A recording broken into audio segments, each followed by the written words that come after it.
The beginning. When the world feels gray, you know that feeling. That tightness in your chest when you look around and everything just feels gray.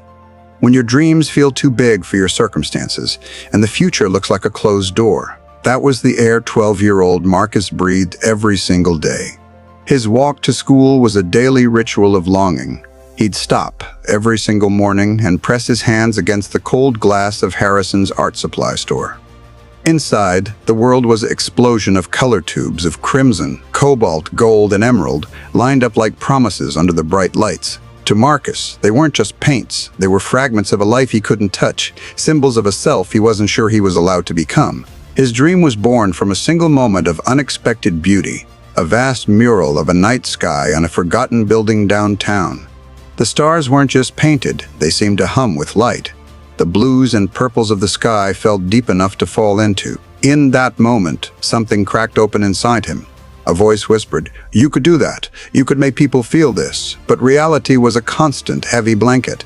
Money was a ghost in their home always talked about, never seen. His mother's exhaustion was a physical presence, a sigh that filled their small apartment. Asking for paints felt like asking for a piece of the moon. So he learned to translate his bursting heart into the only language he had, pencil on scrap. His bedroom walls became a testament to a world of color, built entirely in shades of gray. The vibrant dream lived fiercely inside a monochrome life. The friction, when they don't understand existing in a space that doesn't understand your inner world, is its own kind of loneliness. At school, Marcus lived in a different dimension. While conversations swirled around him about things that felt trivial, his mind was tracking the way storm clouds gathered, or how sunset bled orange into purple. And then there was Derek. Not a villain in a storybook, but a manifestation of that crushing pressure to conform. Derek's laughter was a wall, his teasing a constant reminder. Your passion is weird. Your sensitivity is weakness. Your dream is a joke. The confrontation on the playground wasn't about a drawing. It was about dignity. When Derek snatched his sketch, a delicate study of twilight clouds, Marcus felt the familiar heat of shame rise. But then, something else rose too, a defiant, clear knowing. This was a battle for his very soul. He didn't fight with fists. He fought with truth. Looking up at Derek, he didn't see a bully. He saw a mirror of the doubt he fought within himself. His voice quiet but iron strong. But every time you try to bury my dream, you're just packing the soil tighter around a seed. I'm going to bloom anyway. And I'll remember you taught me how to be resilient. The silence that followed was more powerful than any laugh. In claiming his right to dream, Marcus had disarmed the attack. He picked up his crumpled drawing. The creases weren't ruins, they were proof of survival. The turning point, the crack where the light gets in hope, often doesn't knock. It simply leaves a door ajar on a day you're walking by, burdened by the rain and your own thoughts. The open door to the old community center art room was an invitation Marcus never expected to receive. Inside was a sanctuary. The smell of linseed oil and turpentine was the smell of potential. And there was Mr. Chenaman, whose eyes held no judgment, only a deep, patient seeing. He didn't see a poor kid. He saw a burning heart. He showed Marcus the closet of forgotten supplies and offered not charity but a sacred contract. "I will give you the tools," he said. "You give me your commitment, and you must promise to one day hold the door open for someone else, just as I am holding it for you." It was more than a lesson in painting. It was permission to exist fully. In that room, Marcus learned that the sky wasn't just blue, it was a million shades of feeling. He learned that a mistake was just the universe asking, "What else could this be?" He learned that creation is an act of courage, of taking the chaos inside and giving it form. His bedroom transformed. The gray pencil dreams exploded into vibrant, messy, glorious color. His mother's tired eyes would find him, covered in paint, and for a moment her weariness would lift, replaced by an awe that said, "You are making magic." The crucible proving it to yourself, the school's art showcase announcement wasn't just a contest.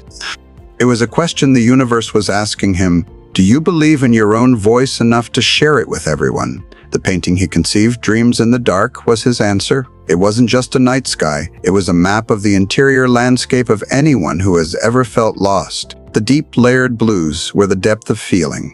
The countless stars were the fragmented sparks of hope we all carry. The brilliant shooting star was the defiant forward motion of a dream in flight.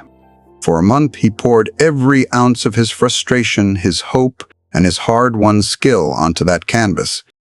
This was the work of proving it to himself. When he finished, Mr. Chen's simple words, "I am proud of you," landed with the weight of a blessing. He was no longer just a kid who wanted to paint. He was an artist who had painted. The validation, when the world sees you, the showcase was a sea of nervous energy. Standing there, Marcus felt terrifyingly visible. The same fear whispered, what if they still don't see it? What if they still don't get it? Not with a sneer, but with hesitant eyes. The painting had done what Marcus's words alone could not. It built the bridge. "It's really good," Derek said, the apology unspoken but clear in his tone. "Sometimes the people who challenge us the most are just waiting for us to prove that our truth is unshakable." When his name was called as the winner, the applause wasn't just noise. It was an acknowledgement. It was the sound of a locked door swinging open. On that stage, holding the microphone, he spoke not from a script, but from a soul that had been through the fire. "This is for anyone who has ever been told their dream is the wrong size or the wrong shape or the wrong color," he said, his voice echoing in the quiet gym. "Your dream is yours. It is valid. The world needs the particular light that only you carry. Don't let them convince you to turn it off." The tears on his mother's face, the pride in Mr. Chen's eyes, this was the victory. Not the prize, but the profound feeling of being truly seen. The promise fulfilled. Your light is a lighthouse years later. The mural on the school wall is more than paint on brick. It's a beacon. Marcus, now headed to art school on a scholarship, stands before it. The journey didn't end with that trophy. It began. He kept his promise to Mr. Chen. His Paint Your Sky program isn't about creating artists. It's about handing mirrors to young people so they can see their own worth reflected back. He answers letters from frustrated dreamers everywhere, and his message is always the same. Your frustration is not a sign you're on the wrong path. It is the friction of a dream that is too powerful to stay quiet. Your unique pain, your specific struggle, contains the seed of your unique gift. The world that feels gray is waiting for the color only you can bring. Don't hide your spectrum. Don't mute your melody. Your breakdown is not your identity. Your art, in whatever form it takes, is. Pick up your brush, your pen, your instrument, your courage. Start where you are. Use what you have. The first step in painting a new sky is daring to look up and imagine it.